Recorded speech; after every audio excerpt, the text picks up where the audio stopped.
Bien-aimés de la chaîne Sauvi TV, aujourd'hui nous allons nous entretenir sur les alliances. Les alliances parce que dans la plupart du temps nous faisons beaucoup de choses par alliance sans le savoir.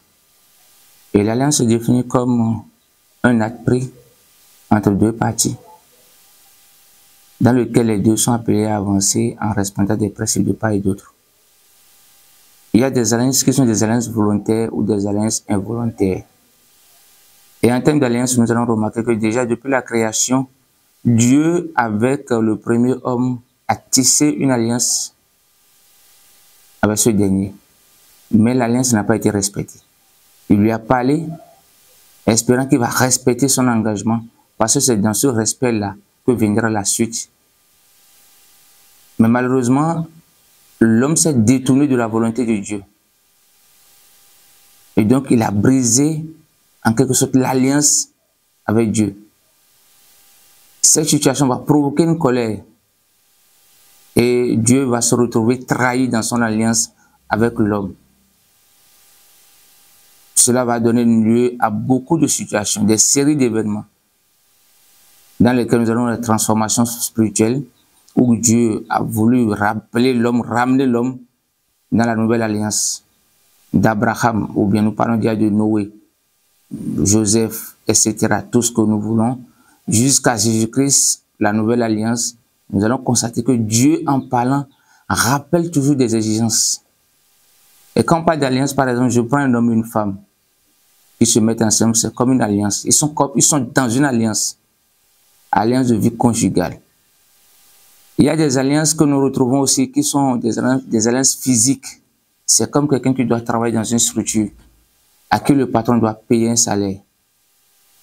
Ce sont des alliances physiques. Il respecte une partie d'engagement et le patron lui respecte aussi une autre partie d'engagement. Et donc ce monde dans lequel nous sommes, c'est le monde des alliances. Et le malin qui a su hier dribbler le premier homme dès la création est toujours là aussi pour nous proposer, nous imposer, pas nous proposer, nous imposer des alliances. Et ces alliances souvent sont de contre-nature, nous amènent parfois à nous détourner même de la volonté de Dieu.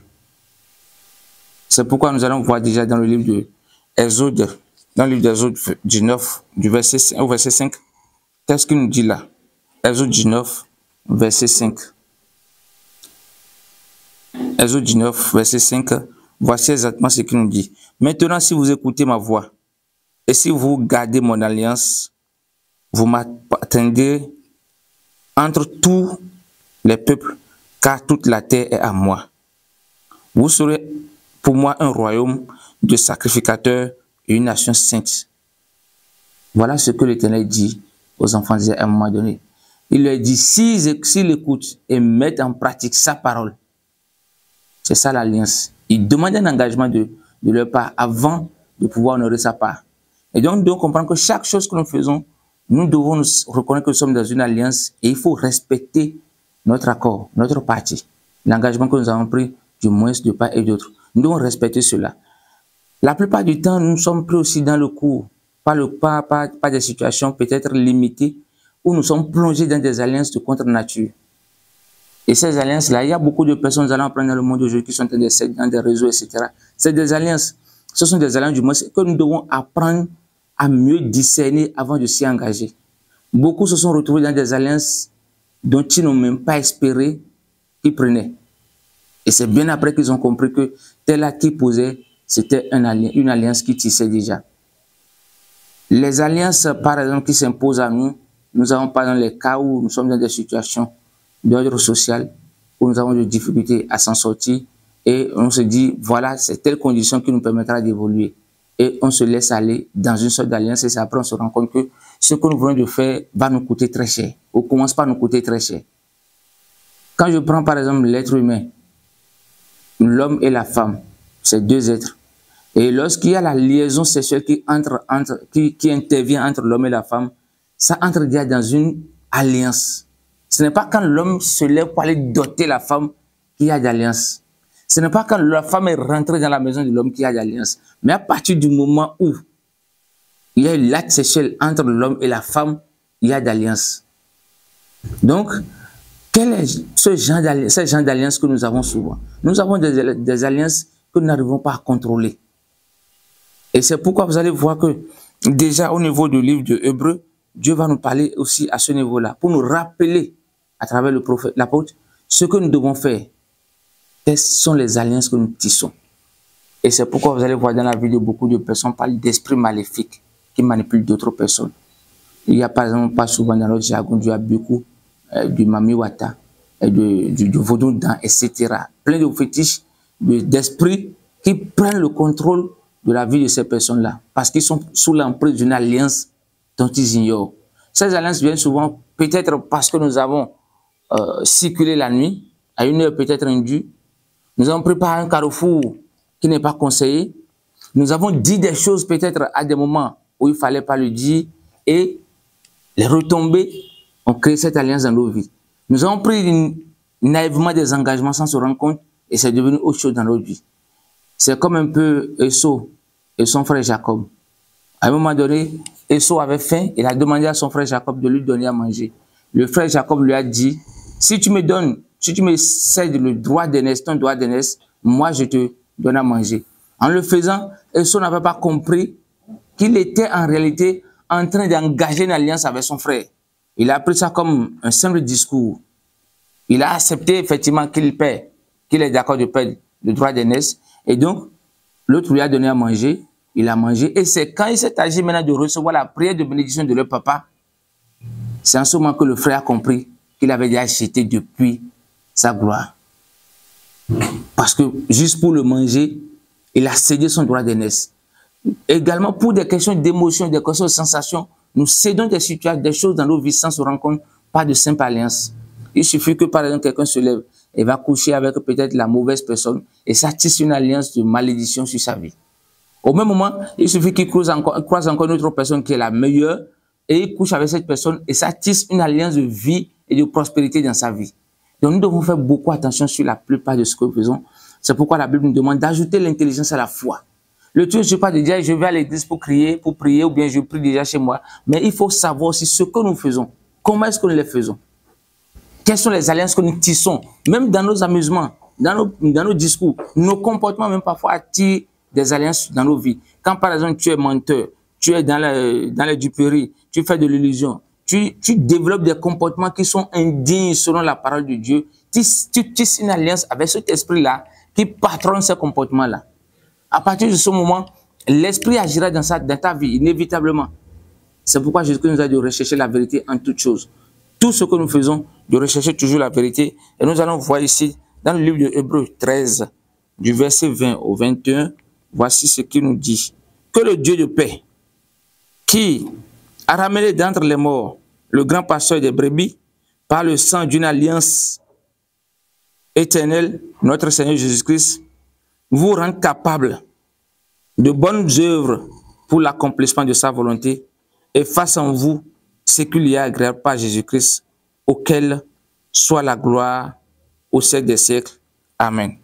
Donc voilà, il rappelle ici que l'alliance, cette nouvelle alliance-là, comme je l'ai dit au début, Jésus-Christ qui devient notre nouvelle alliance dans la foi, parce qu'il est venu rectifier un certain nombre de choses pour nous, il demande à ce que nous soyons attachés à ces principes-là. C'est comme un chrétien qui va à l'église, qui ment. Il n'est pas de Dieu. L'alliance, l'autre alliance aussi que Christ nous a donné, c'est ce corps qu'il a donné à ses apôtres. Ce pain qu'il a donné le jour-là, en guise de son corps, et le vin qu'il a donné en guise de son sang, pour dire de le faire, de se rappeler de ça chaque fois, dès que le mois viendra. Ce sont des alliances. Toi qui essaies de dire, tu prends de communion par exemple à l'église, et tu te retrouves encore vers le fétiche te donne des calebasses dans lesquelles tu bois. Sous prétexte que c'est une sorte de protection pour toi, tu te retrouves sous le sceau de deux alliances. C'est pourquoi il dit, si tu veux te retrouver avec une alliance, attache-toi à l'alliance là. N'écoute pas les on-dit. Donc, qu'est-ce que nous faisons? Dans nos maisons, nous tissons des alliances. Il y a des engagements que le mari prend devant sa famille, jure, c'est comme une alliance. Il y a des engagements que la femme prend devant son mari, elle jure, c'est comme une alliance. Mais après, on ignore cela parce qu'on se dit, il n'y a personne là. Non, il y a quelqu'un là. C'est pourquoi dans le livre de Malachie, à partir du verset Malachie 2, il dit quelque chose là. Il dit, tu n'as jamais péché, mais j'ai été là.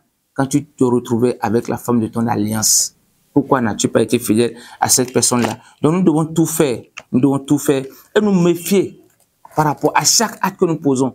Parce que ces actes-là peuvent créer des alliances dans nos vies sans que nous nous rendions compte de ce que nous sommes en train de faire. Et c'est bien après qu'on peut... Des gens sont allés chercher des pouvoirs de protection, ont-ils dit, de richesse, ont-ils dit. Mais des années plus tard, ils ont remarqué que ces pouvoirs qu'ils ont cherchés, ce sont des alliances qu'ils ont tissées dans leur vie. Et lorsque ces alliances-là commencent par réclamer vengeance, commencent par réclamer le prix de leur service dans nos vies, alors là, on pense qu'il y a péril en la demeure. C'est pourquoi Dieu, qui est le grand maître de l'alliance, la meilleure des alliances que nous puissions avoir, quand il vous donne, il vous le donne sans arrière-pensée. Et il demande une transformation, il demande un changement. C'est la meilleure des alliances que je nous propose d'ailleurs. Essayons de boire dans la coupe de notre Seigneur Jésus-Christ. Buvons la source de vie, vivons cette œuvre spirituelle qui transforme davantage nos vies et qui nous rend libres de la vie de ce monde-là et qui nous rend vraiment libres et déterminés dans la foi. Que Dieu nous bénisse et protège tout un chacun de nous. Amen. Comme je le disais déjà à la création, Dieu a fait une exigence à l'homme. Parce que la plupart du temps, on nous dit, même dans le christianisme, on nous dit, non, venez à Christ, il n'y a plus rien, vous êtes sauvés. Non, il y a un sacrifice à faire. Comme je le dis, un employé qui est engagé dans une société tisse une alliance avec le patron. L'alliance voudrait qu'elle vienne travailler sur un domaine précis, ou bien dans un domaine précis.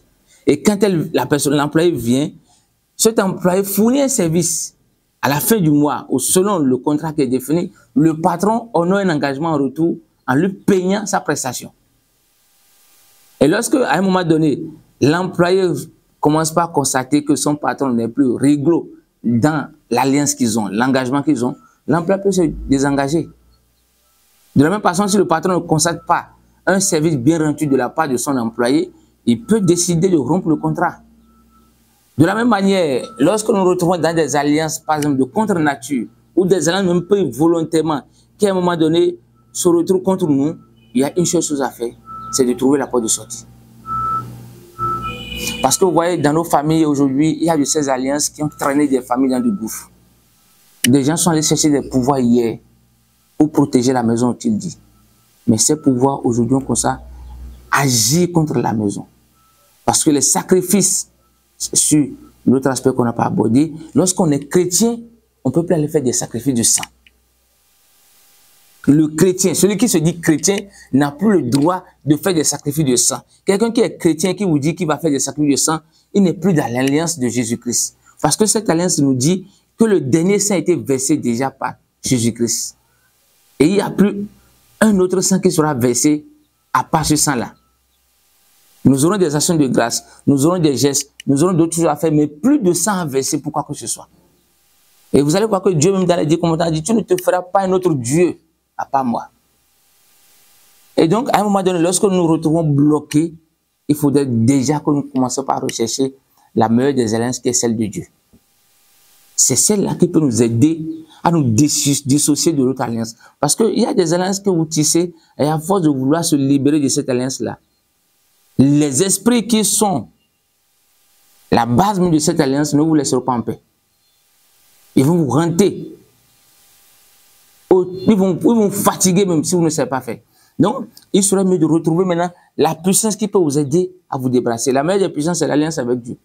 C'est pourquoi vous allez voir dans le livre de Malachie, comme je le disais, Malachie 2, verset 5, il disait ceci. Mon alliance avec lui était une alliance de vie et de paix. Ce que je lui accordais pour qu'il me craignait. Et il a eu pour moi de la crainte. Il a tremblé devant moi. Tu es pas là. Il dit qu'il y avait une alliance. Et l'alliance, c'était une alliance de paix. Mais à un moment donné, il a trahi l'alliance. Quand nous irons au verset 14, vous allez voir, il dit quelque chose là. Et vous dites pourquoi? Parce que l'Éternel a été témoin en toi et la femme de ta jeunesse, à laquelle tu es infidèle, bien qu'elle soit ta compagne et la femme de ton alliance. Parce qu'il dit, je n'ai rien fait, je n'ai pas péché. Mais Dieu dit, voilà, tu as trahi mon alliance. Déjà, ça veut dire quoi? Nous devons tout faire. Et lorsque nous sommes coincés, de rechercher la lumière de Dieu, de rechercher la vérité. C'est la seule condition pour qu'on soit débarrassé d'une quelconque alliance qu'on a tissée. Et au même moment, il faudrait que nous comprenions que l'alliance n'est pas seulement avec Dieu, même avec les hommes, nous faisons des alliances. Et lorsque nous ne respectons pas ces alliances-là, ça va se retourner contre nous. C'est pourquoi on dit, celui qui sème du vent va récolter la tempête. Ce que tu sèmes, c'est ça que tu vas récolter. Donc dans les alliances, nous devons tout faire et apprendre à respecter nos parts pour avancer. Et lorsqu'on se retrouve, la plupart du temps, évitons d'aller au-delà de nos émotions, de chercher à avoir plus que nous pensions. Et nous allons voir que nous n'aurons pas aller tisser des alliances de contre-nature. L'homme a besoin d'alliances dans la vie. Ça, je me le dis. Le chrétien a besoin d'alliances dans la vie. Mais quel type d'alliance le chrétien va maintenant tisser? Est-ce que c'est avec Jésus-Christ? Parce qu'il dit, tu ne peux pas boire dans deux coffres, deux verres. Tu ne peux pas boire dans deux verres. Soit tu bois dans le verre du Christ, ou tu vas boire dans le verre du mammon, du malin. Et lorsque tu fais un choix, respecte un choix. Personne ne t'en voudra. Mais lorsque nous décidons d'aller boire dans deux verres, c'est comme si nous ne sommes pas stables. C'est comme une femme qui se décide de se partager en deux hommes. Elle ne saura pas quelle est l'alliance réellement qui la tient. Si elle commence à avoir des soucis, elle ne saura pas quelle est l'alliance qui lui crée des ennuis. Elle ne pourra pas savoir. Donc, lorsque nous nous retrouvons dans des alliances qui nous coincent, qui nous bloquent, il faut retrouver la lumière de Dieu. Il faut rechercher la vérité, de la justice de Dieu. C'est la seule qui pourra nous libérer. Et il faut accepter au fond de soi qu'on a commis des erreurs. Et cette alliance, c'est Dieu qui peut arrêter ça. Sinon, si c'est le malin même, il va te détruire, il va te fatiguer. Donc, recherchons la volonté de Dieu. Tissons des alliances dans la vérité, la parole de Dieu. Le fait de chercher la vérité, la justice de Dieu, nous tissons une alliance avec Dieu. Pour conclure, nous invitons chaque être humain de ce monde vivant sur cette terre à savoir que le monde vit dans des alliances. Et ce qui fait le plein du chrétien, même en priant, il oublie qu'il doit avoir une alliance avec son Dieu. Abraham a eu une alliance avec Dieu. Joseph a eu une alliance avec Dieu. La plupart de ceux-là, même Jésus-Christ a une alliance avec son Dieu. Et donc, si nous n'arrivons pas à chercher les clés de notre alliance avec notre Dieu, on va beau prier, on ne va pas y arriver. Et l'autre aspect de la chose à relever, ce sont aussi les sacrifices. Pourquoi le chrétien peut-il se lever et aller encore vers le féticheur? Je ne dis pas que celui qui pratique le fétiche est mauvais. Mais le chrétien doit comprendre l'engagement qu'il prend dans cette alliance de chrétienté. Si tu es chrétien, tu dois savoir que tu as pris un engagement sérieux et tu dois comprendre le contenu de cette alliance-là et respecter cette alliance-là. Les interdits de l'alliance, tu dois savoir les appliquer. Sinon, ce serait difficile. Parce qu'aujourd'hui, beaucoup sommes nous qui sommes chrétiens, mais qui violons l'alliance de Dieu. Et espérons toujours que Dieu agira dans nos vies. Donc, la prochaine fois, nous allons évoquer les sacrifices pour ressortir encore cet aspect de la chose. Parce que ce qui compte, ce n'est pas de venir nous dire, il y a tel verset, réveillez-vous, réveillez-vous.